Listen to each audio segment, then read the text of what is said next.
Salut tout le monde, j'espère que vous allez bien au lendemain de cette défaite du Canadien de Montréal à Colorado. Ouais, au Colorado contre l'Avalanche. Défaite de 2-1 en prolongation. En prolongation, si je me souviens bien. De toute façon, on va regarder ça ensemble. Je dis si je me souviens bien parce que j'ai pas vraiment assisté à toute la troisième période ainsi que la période de prolongation, malheureusement. Plein de trucs à faire, hein? C'est le temps des fêtes. Faut faire les préparatifs qui viennent avec. On reçoit à souper quand même pas mal durant le temps des fêtes. On va inviter quand même beaucoup de gens. Fait quoi, la tête pleine. Pas beaucoup le temps de regarder nos glorieux. Mais j'ai eu le temps de regarder quand même les deux premières périodes. Et j'ai particulièrement aimé la première. La deuxième période était quand même serrée également. Mais c'est de ça qu'on va parler aujourd'hui. Donc le match de la défaite du Canadien de Montréal par la marque de 2-1 en prolongation face à l'Avalanche du Colorado. Si vous êtes nouveau, je vous invite à vous abonner. C'est le bouton rouge au bas de l'écran. Si c'est gratuit, ça fait plaisir. Moi, ça m'aide énormément à faire connaître dans ce monde YouTube. C'est très difficile de percer l'algorithme. Donc, à chaque abonnement, ça m'aide énormément. On est rendu plus de 475. Ça fait extrêmement plaisir. Ce serait le fun d'atteindre le 500 avant la fin de l'année. 500, je pense que ce serait un bon plateau. Et ça serait vraiment cool. Sur ce, let's jump into it right away. Ça, 2-1, ça nous mène où ça? 15-15-3, je crois que c'était la fiche de l'équipe avant ce match-là. Je pense que ça nous mène plus à 15-16-3. Pas certain, ça resterait à confirmer. Du côté de l'Avalanche du Colorado, ça les mène à 18-11-2. Donc toujours dernier pour notre part dans la division Atlantique, si je me souviens bien. Toujours dernier. Il y a eu ce grand titre-là là, de TVA Sport, là, le CH complètement dominé à Denver. Slack un tour, TVA Sport, là. On n'a pas été complètement dominé. 2-1, la marque, j'appelle pas ça une domination. Est-ce qu'ils ont le don de faire du sensationnaliste, hein, TVA Sport? Je sais que c'est out of context un peu, mais j'ai tellement l'impression que genre RDS c'est tellement plus professionnel que TVA Sport. Mais TVA Sport, c'est tout le temps genre du fucking sensationnalisme over and over again. Quand t'es une chaîne de télé de cette grosseur-là, attendant un petit peu plus de rigueur. Tu sais, moi, c'est correct, je peux en faire du sensationnalisme. Je suis indépendant, je suis un clown sur Internet qui parle du Canadien de Montréal, qui pense qu'il sait quelque chose, mais qui sait fuck all. Fait que c'est bien correct pour ma part d'y aller avec du sensationnalisme, mais quand t'es à ce niveau-là, sois un peu plus professionnel, s'il te plaît. Fais le bon choix de mots. Le CH n'a pas été dominé hier à Denver. Le chapitre des tirs au but, même si ça a été presque doublé, la marque finale reste quand même 2-1, puis on s'est rendu en prolongation. Je n'appelle pas ça une domination. Slack un tour, TVA Sport. Alright, ma montée de l'Est TVA Sport est terminée. Je vais même fermer l'article. There you go. Qu'est-ce qu'il y a à retenir de ce match-là? Eh bien, c'est que nos éléments les plus faibles, c'est eux qui ont fait les points, dans le fond, à Colorado. On a ici Yoel Armia qui a fait une passe. Jake Evans également qui a fait une passe sur le premier but de Anthony Richard. Et puis, parlons-en brièvement d'Anthony Richard. Okay? Il a tiré une fois au filet hier et il a marqué son premier but dans la Ligue nationale de hockey. On était tous très contents pour lui. Un superbe but en passant. Où est-ce qu'il a attendu que le gardien de but se déplace littéralement du côté opposé, a été capable de la pincher de l'autre côté. Ça a été super. Un but que il a fait par lui-même. Hein. Il n'a pas eu besoin de personne pour faire ce but-là, même si les gars ont fait des points. La grande qualité d'Anthony Richard, c'est sa vitesse, ok? Puis on le dira pas assez. Moi, c'est un joueur qui m'a impressionné par sa vitesse.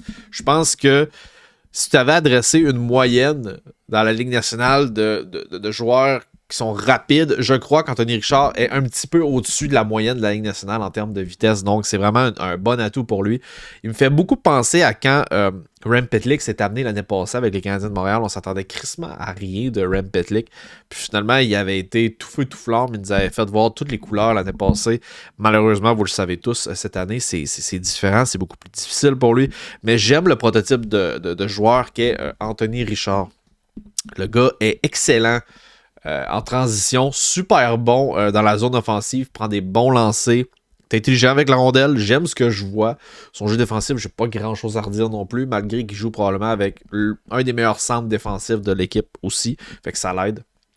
Mais non, j'adore le jeu de Richard et j'aimerais ça qu'on l'exploite sur un deuxième ou un troisième trio. Surtout à la place de Dadonov, j'aimerais vraiment ça qu'on lui donne plus de temps de jeu. Mais bon, Je pense que ce qui ne l'aide pas dans son cas, Anthony Richard, c'est son âge. Je pense qu'il a comme 24-25 ans. Je pense qu'il a 25 ans.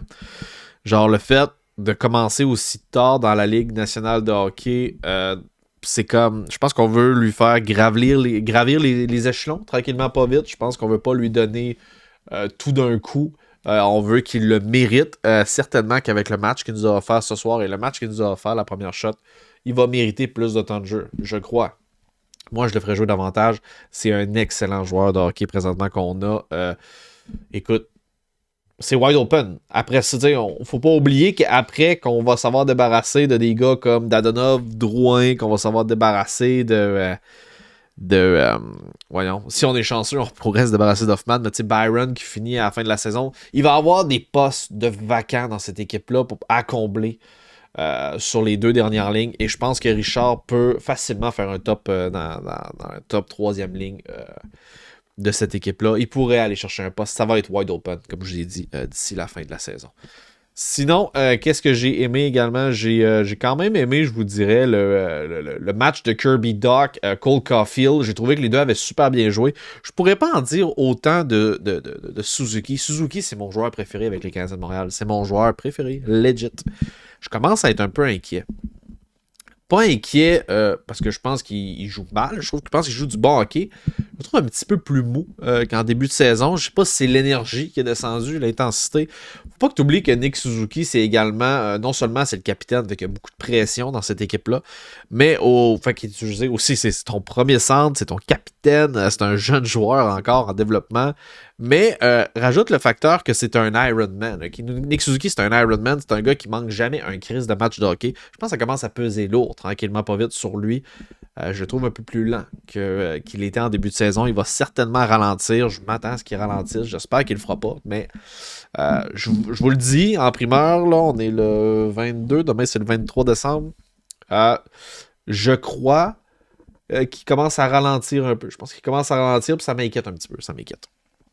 Jake Allen a connu un super bon match, a reçu 36 tirs dans le bloqué de 34, 2 buts contre, un pourcentage d'efficacité de 944, donc super beau. Un très bon match de Jake Allen, je l'ai trouvé solide devant le filet, j'ai pas grand chose à redire de négatif sur lui, sauf qu'on a tiré quand même 2 fois moins sur le gardien de but, Alexander Georgiev, qui lui a eu 950 d'efficacité, 20 tirs, un arrêt, pas un arrêt, un but contre, 19 arrêts. Fait que, de l'autre côté, c'est qui nous a fait mal? Lekonen a fait son gros but, sinon Rantanen a tiré 8 fois. T'sais, présentement, l'attaque passe presque exclusivement par Rantanen, Makar et Lekonen de ce côté-là. C'est eux autres qui ont tiré le plus, c'est quasiment rien qu'eux autres qui tirent d'ailleurs. Fait que, on était contre un Colorado estropié puis une crise de chance. Mais je pense que nous autres aussi, on est un club qui est pas à 100%. Fait que c'est ça. Je pense que j'ai quand même aimé le match dans l'ensemble du Canadien de Montréal. Laissez-moi savoir dans l'espace commentaire. Est-ce que vous avez été surpris du match qu'ils ont offert quand même? Je pense qu'ils ont offert une bonne résistance face à l'Avalanche. Ça va rester à voir pour la suite des choses. Et parlant de la suite des choses... demain, on joue contre les Stars à Dallas. C'est à 8h, donc pour le 23. J'ai un match que je vais écouter, sans doute. Il paraît qu'il va y avoir quand même un absent de taille avec les Stars de Dallas. Et puis, ça serait l'ailier droit qui est Denis Guriganov, qui devrait pas être là pour le match. Mais bon, on s'entend qu'il y a des gars pas mal plus top dog à surveiller que ce gars-là. Je pense entre autres à Jason Robertson qui est sur une séquence absolument incroyable. C'est sûr qu'il a commencé plus tard dans la Ligue nationale, mais dans la Ligue nationale, mais il est sur le même pace à peu près que Connor McDavid. Fait que c'est hyper impressionnant, même s'il a commencé beaucoup plus tard, comme je vous ai dit, au moins 2-3 ans plus tard dans la Ligue. Ça me fait toujours plaisir de faire ces recaps-là avec vous, guys. Si jamais c'est des choses que vous appréciez, laissez-moi un like, c'est grandement, grandement apprécié. Abonne-toi à la chaîne si c'est pas déjà fait. Bouton rouge en bas de l'écran, c'est quand ça fait plaisir. On est une des rares chaînes francophones à faire ce genre de contenu-là en français. Sur ça, je vous souhaite de joyeuses fêtes, mais on va s'en reparler. On va s'en reparler quand même. Je vous le dis pareil pour ceux-là qui ne regarderont pas les prochaines vidéos. Je vous souhaite de joyeuses fêtes. Passez un excellent temps avec votre famille. Peace out, guys.